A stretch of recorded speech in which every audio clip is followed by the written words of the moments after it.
Hi everyone, my name is Smarinita and I'm the CEO and co-founder of IDR. Welcome to this IG Live where we'll be speaking to Uma Aslekar, who's a senior scientist at ACWADAM. ACWADAM is an organization that works extensively on managing and restoring groundwater in India. We're speaking to her today as part of our campaign for World Environment Day, and this year's theme is the importance of restoring land, combating desertification, and enhancing resilience to drought. So the idea is to kind of highlight stories of resilience and how agricultural communities have adapted to this climate-induced water crisis through various means. So I'm going to try and get Uma online now, so please bear with me a bit while I do this.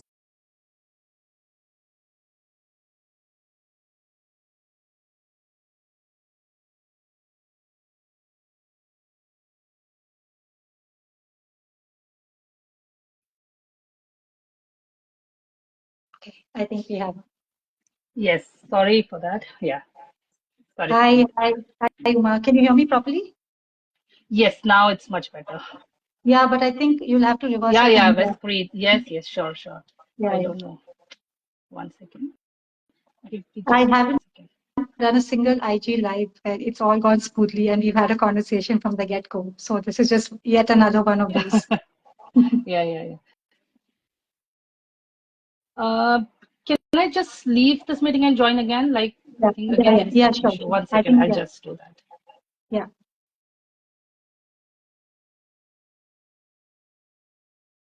So once she joins, I'm going to give you a little bit of background on Uma and ACWADAM, and then we can kind of get quickly to it.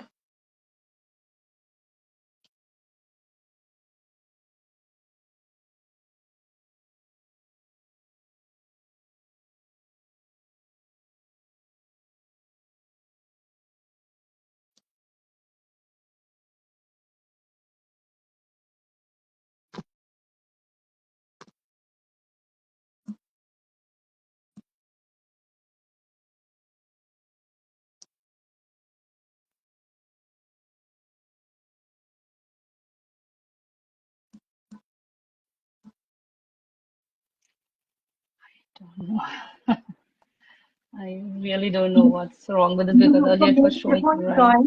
Maybe you go back and before you join, to do the inversion, the camera inversion before. I did that.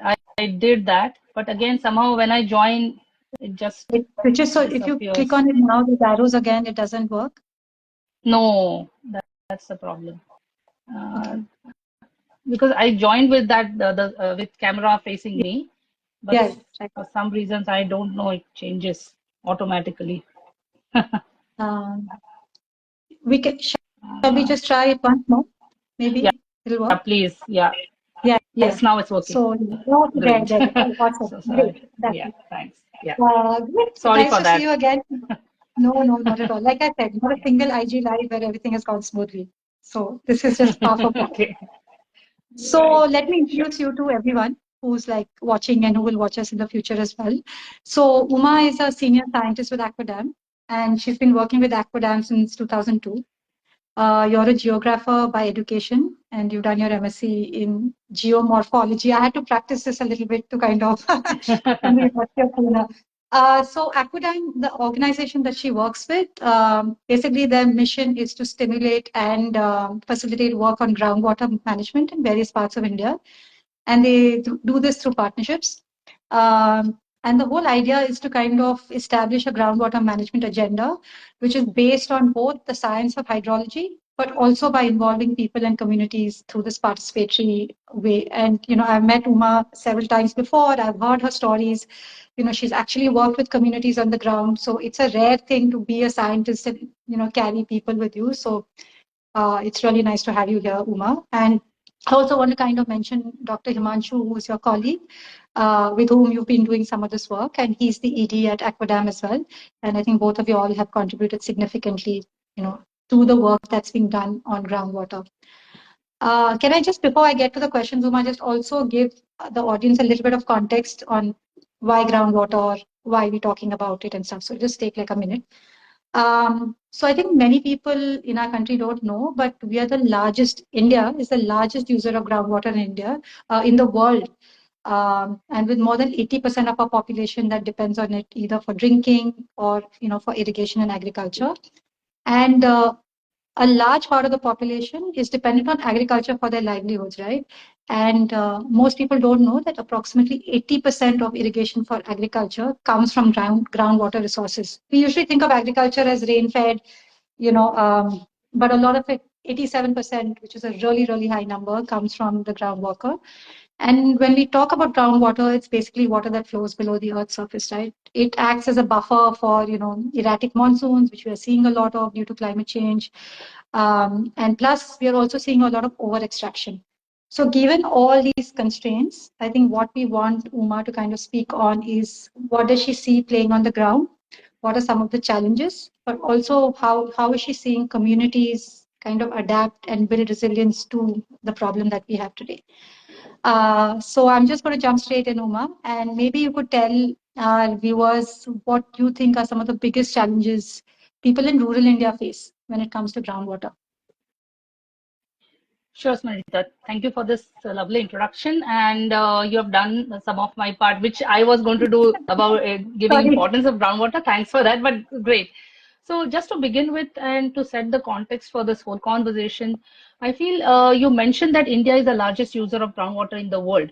But groundwater itself is the most exploited raw material in the world. We think that coal is exploited, petroleum and all other stuff, but actually worldwide, almost 983 cubic kilometers of groundwater is extracted every year by multiple countries. And India, as you rightly said, is the largest user of groundwater with almost 253 cubic kilometers of groundwater that is extracted every year. And if we look at the per capita water availability, including surface and groundwater, India's per capita water availability today is around 1588 cubic meters per year, per annum. And we already are in this water stressed condition. So, and here we are considering both surface water and groundwater. You mentioned about the drinking water dependency. So almost 85 to 90% rural households today in India are dependent on groundwater, 70 to 80% of agriculture. And when we look at the urban scenario, we believe that mostly in urban areas, we get water at our doorstep and we don't have to really worry about water. But even when we get public water supply schemes, and in cities like especially Pune and Mumbai, and many other cities where we have large dams which provide water, but in such cities also almost 35 to 45% of water supply is sourced through groundwater. We already know the stories about Bangalore and also Delhi, how these cities are running out of water, especially groundwater. But then the crises are there, and especially this year when we could actually experience that when the rainfall was low, there was a drought situation. Rural areas already had problems, but so were the urban areas. Yeah. So today, when we look at groundwater, you have to look at the sources as well. So we in India, when we say that we are the largest user of groundwater, we are actually sourcing using different sources like wells, borewells, and in mountain regions, it's basically the springs.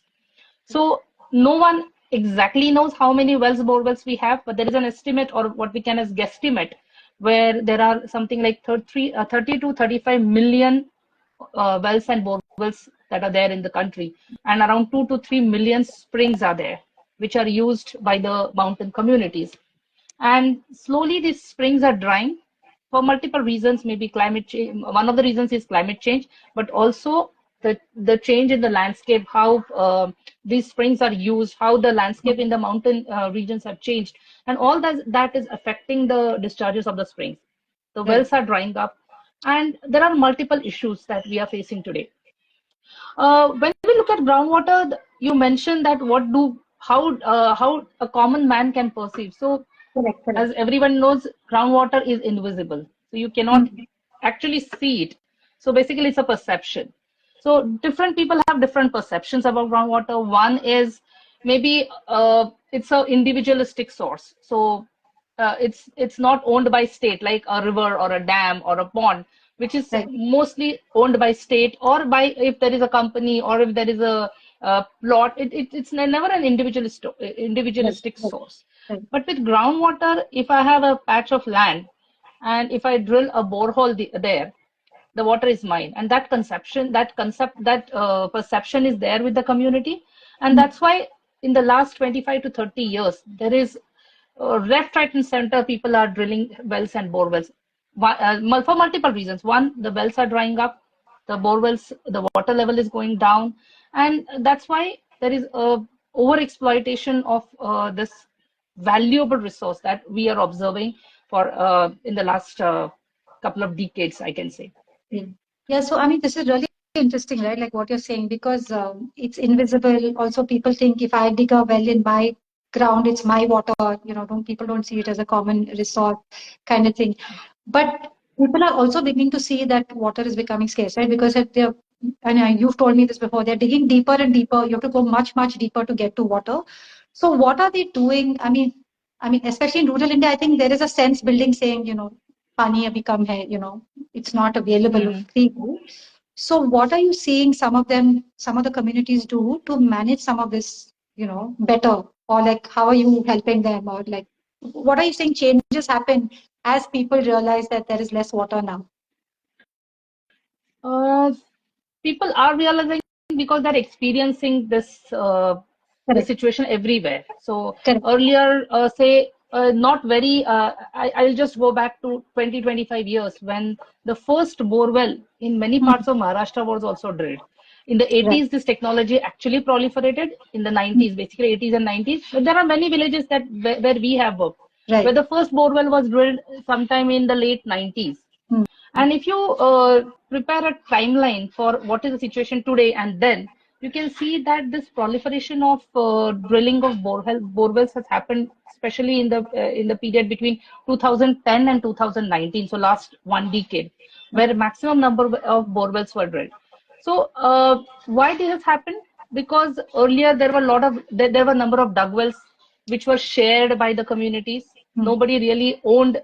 There were some individualistic dug wells, but mostly they were community wells. People used to go there. Women used to fetch water. Definitely, there was some drudgery in getting water and all that. But if you look at the resource, that is the aquifer, which actually supplies water to all these sources, the aquifers were in a healthy state. Can you explain aquifer a bit? Can you just explain aquifer? Yes, so aquifer is basically in a simple layman's language, is the upper surface area of the water filled area. Basically, when you drill, when you make a hole in the ground, there is the upper portion where there is that you will mostly find rocks and some part of soil and all that.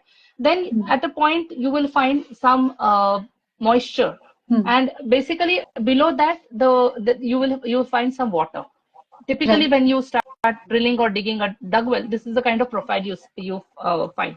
So aquifer is basically a geological formation or the rocks which are capable of holding water, that means storing of water, and not only storing but also transmitting.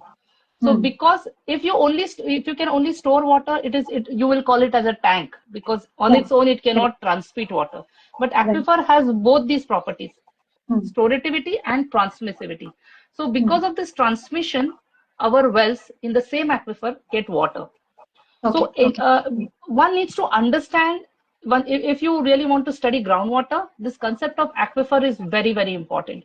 Without understanding the aquifers, you really cannot find any solution to any problem with respect to groundwater, because if you have water in the aquifer, naturally you will have a good supply of water to the wells and bore wells. If the aquifer is depleted, it's very difficult to again get, although however deep you go, you are not likely to get water. Yeah. Sorry, you were talking about how they need to manage, how a community is looking to manage this now, as in like what has changed and how they're thinking about water, and if anything has changed. First of all, there is a positive side and also the negative side. So positive, first I'll talk about the negative side. There is an increasing competition among the community members. So again, when you look at the timeline, as how the development of this wells and bore wells have taken place, at the same time, there is also a reverse timeline where the earlier dug wells or wells had water at 30 feet and bore wells 180 feet. Then it has gone down to 300 feet, 500 feet. And now people are chasing this water table, which is slowly depleting. And many parts of Marathwada, from where I come from, Maharashtra, you can see that the borewells have gone deeper, as deep as 900 feet. In Bengaluru, there are as 1,000 feet deep borewells, and people are extracting water from that depth. So in this scenario, when you are trying to tap water from 1,000 feet, it's not the same aquifer. What you are trying to use water from are multiple aquifer systems. So you have already exploited shallow aquifer, so wells are gone. Then your aquifer, which is the first deeper aquifer, which is at 150 feet, you have exploited that. Then you go deeper. As you go deeper, you are actually exploiting multiple aquifer systems. So one is the competition that has increased. But at the same time, since 1990s, there are multiple programs on watershed development, groundwater recharge, and slowly there is some understanding that is being developed amongst the community members. So people are realizing that we have to recharge more. But then again, somewhere we feel that while you are recharging something, are you recharging your well or are you recharging your aquifers? So the simple answer is you're trying to recharge your aquifer systems. So when you're recharging your aquifers, you have to identify the area from where this recharge can take place. Unfortunately, what we are doing today is we are making something mandatory that, okay, you have to recycle, reuse, recharge. Very good. We have to do that. But while you are recharging, for example, we all from in the urban areas, roof water, rainwater harvesting is compulsory. Without that, you don't get permission. So what most of the builders or developers do, they develop a system, connects to the roof, and then your system is in place. And what you're trying to do, you're trying to push that rainwater into the ground without understanding whether your aquifer can hold that much water or not. If the aquifer doesn't have that much of storage capacity, in many places what you find is there is a flooding mainly during the monsoon season, and then you have to use some pumps to pump out that water and release in some stream nearby or in some storm water drains. So that is where the science part comes. The science of groundwater is hydrogeology part comes. So these simple things that if community starts understanding, and in many areas people are trying to understand that, and there are many initiatives also where program like Atal Bhujal Yojana, which is a government of India flagship program, Jal Jeevan Mission, where the program talks about these things, but on ground it is not really done. So one is hydrogeological understanding. So what is the gap? Why is it not happening on the ground? One is the understanding is not there. The understanding of simple hydrogeological. So what we do is we try to, and it's not very difficult. It's not a rocket science that it's very difficult and only people who are scientists can do it. No, it's very simple. It's simply observation. By simply observing things in the field, one can actually with the help of some that is very much possible. But unfortunately, that knowledge has not reached to the community in the demystified way. So demystification of this science is very, very important. Okay. Yeah. Thanks. Can you also speak specifically around agriculture, Uma? Like as in, because agriculture again is such a big user of groundwater and, it's becoming more and more important. So how do we ensure, good groundwater management while also making sure there's good farm productivity and output? What are you seeing, examples of in the ground, right? Are there examples of like communities and regions that have done this well? And maybe you can give us some examples. Yeah, there are a couple of communities who have really done it well. And again, like we say in Hindi, ghise pite naam aa your Ghivre Bazaar, which is world famous. Ghivre Bazaar in Maharashtra. But there are other examples also where people have come together and have done something about their groundwater. One of the examples could be a village in Maharashtra where people have put a complete ban on borewells. And by making some protocols in the Gram Panchayat, they are actually using their shallow aquifer, that is your dug wells, and very, very, they are managing it through the crop water budgeting. So what crops should be grown, how, depending on the rainfall, so how much water is available in the wells, and based on that, they do their crop planning. So there are a number of examples where people are doing this. But unfortunately, again, there is a problem here is government is also supporting these initiatives. But even in place like Maharashtra, I'll talk more about Maharashtra because I have worked mostly in Maharashtra. There is a program called Jalayukta Shivar where there is a lot of desilting of ponds and desilting of mainly the ponds was the idea. Correct. But unfortunately, people are drilling actually desilting the streams and everything. So the farm pond scheme, which was introduced by the government, was a very good example, wherein the surface runoff was supposed to the farmer was supposed to collect that in the farm pond and then use it for during the lean period. But as we are very good in jugards, doing all kind of with whatever we have, whatever resources we have, people are exploiting the groundwater, storing it in the farm ponds and using it. So whenever you have a good program, again, farmers find out some way, farmers in the sense community finds a way and use it. Right. But then there are examples where very judiciously these farm ponds are used. Whenever there is runoff, people are using this runoff and then using it for the horticulture crop. They have made some changes in their cropping pattern as well. So earlier only sugarcane, but now people have moved to dairy or also for horticulture crops. And these shifts farmers are definitely doing in many parts of the country. Also, soil moisture enhancement is another technique. Right. Government is promoting a lot for organic farming and by using less fertilizers and using organic manures. Definitely, you can improve your soil moisture, and that has been done in many parts of, especially in Maharashtra and in Western Maharashtra. Many farmers are trying to do that, but unfortunately, it will take some years to catch up because initially the yields are not that great. But there are farmers who are consistently using organic manure, drip sprinklers. These are the common examples where even government is promoting. But yes, these are important sources. You have to use your water efficiently, but then along with other techniques and some protocols. Otherwise, unless you have a demand side management in place, your supply side interventions are not really going to help you with.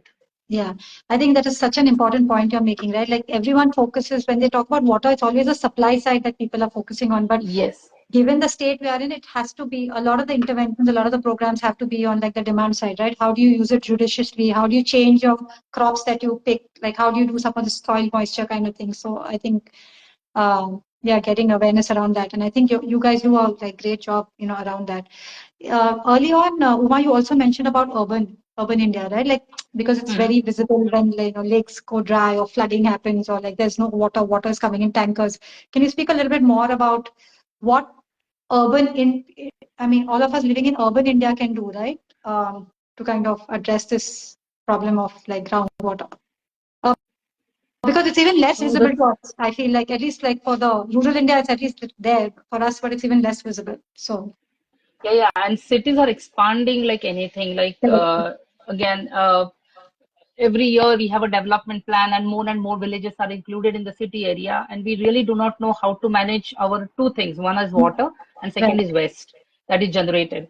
So it's and everybody blames or everybody tries to preach the people in the rural areas that you construct the check dams, you construct the dams, they lose their lands, they lose their resources, and we want all the water. And there was an interesting study that we had done some years ago that we have huge societies in urban areas. So townships, like within a city, where there are like 200, 300 flats or up to 800 flats. Right. And if you look at the water footprint of those societies, it is much more than what a sugarcane farmer in the villages use water. Wow. For example, in cities, we are entitled for 135 LPCD water per capita per day. Right. In cities. As against that, in rural area, it is 55 LPCD. So we have 135 LPCD at doorstep in our houses. There are 200 flats. Just with a family size of 4, one can just consider. So just imagine 135 into 4 into 200 households into 365. And the number is staggeringly high. Correct. And if you compare the sugarcane farmer who on 1 hectare land, how much water he uses. Right. And every time we blame, this sugarcane farmers are using so much of water, this banana farmers are using and so much of water. But look at our own water footprint. We never consider that. Correct. At the same time, these are we have seen those people, the communities where the dams are constructed. Like example of Mumbai, all those dams are located in Thane and Palghar district, major dams. People in those areas this summer, where there was a situation, it was really bad. They have to walk for 4-5 kilometers to fetch water. They have lost their lands, and we are using that water. And somewhere we need to make people in urban areas understand that we are getting water at the cost of these people. They are the ones, and they are not getting anything out of that. So that is one thing. Secondly, even at urban centers, we have to make people understand that the water that we are using, it's a virtual water. You might be knowing about this virtual water. One pizza that we eat, how much virtual water we are using? It comes to around 1280 liters, liters of water in one pizza. One pair of jeans, 8,000 liters of water. So if we get these numbers, and with the youth especially, if we introduce these concepts to the youth of urban areas, definitely it is going to make some difference in the lifestyle. And I think Government of India has also introduced one program. Prime Minister Modi had introduced one program called Life.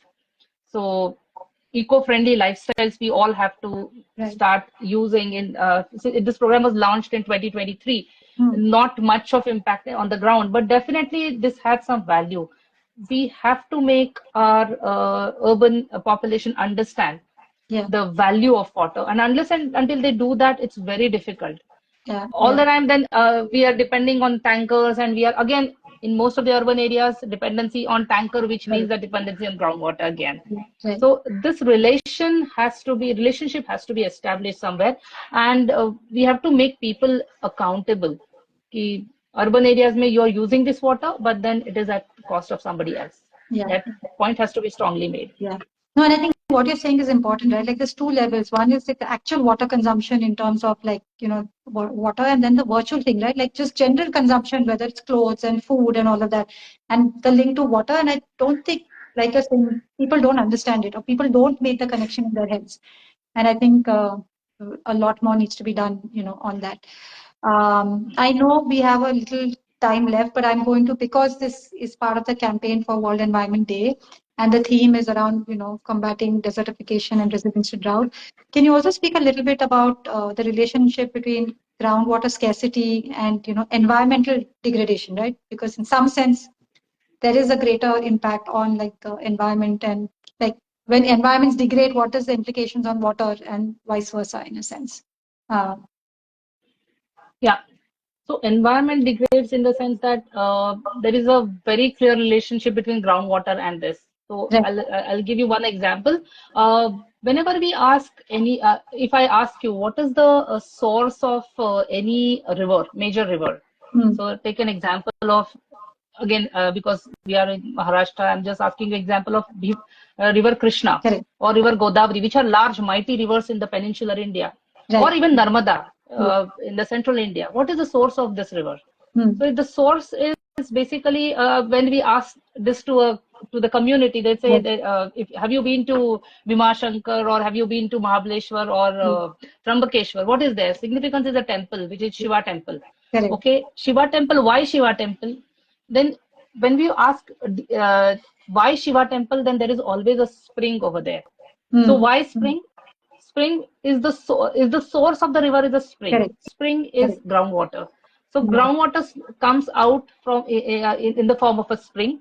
Then it moves down with the slope, and then multiple watersheds, and then the entire river system develops, and it meets finally to the sea. So when you look at this whole river system, when it begins as a small spring, which is groundwater fed by aquifers, and if these aquifers are depleted, your entire river system is going to be affected. That is why we insist, we actually in every program that we have on groundwater, we have to protect our aquifers. We have to actually do something very seriously now to enhance the recharge. Otherwise, the situation is not going to, whatever work we do in the downstream area to improve the freshwater ecosystems, to improve the river systems, it is not going to give us any results. So, first of all, understanding aquifers is the crucial thing. And then what always happens is earlier we had this rich to valley approach where you do some work, afforestation or whatever recharge intervention in the upstream areas. But unfortunately now what we are doing is we want to do everything at in the river, which is the deepest point in that river system.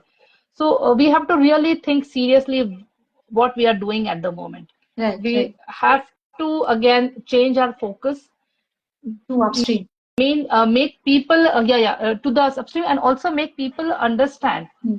Community participation is very, very important in this whole picture. Unless and until community understands these issues, how we are using your groundwater, or the concept of aquifer, not in as in aquifer, it's in their own simple language. And if we make them understand that, definitely there are multiple examples in the country where once the community is educated, they take the right kind of decision. So in developing informed decision support system for managed aquifer recharge is very crucial. Because what happens is, if you do the water balance for your in your area, and if you just calculate the different needs, like drinking water need, your need for livestock, need for domestic use, and need for agriculture. If there are 100 units, your drinking water need is less than 5 units. And the agriculture is the main, I won't call it the word culprit, but it's the main user of groundwater or water in that area. So because you are using or misusing your 85% water for agriculture, and because of that, your drinking water security and the security for your livestock is hampered. So for anything, for management of any resources, it has to be, so we insist on crop water budgeting, try to understand how much water is available. And that's why again I come back to aquifers, because if you know the storage capacity of the aquifer, if you do some regular measurements that this year X amount of rainfall happened, because of that this much of recharge, so now my water level is here. It's a simple math that you can do.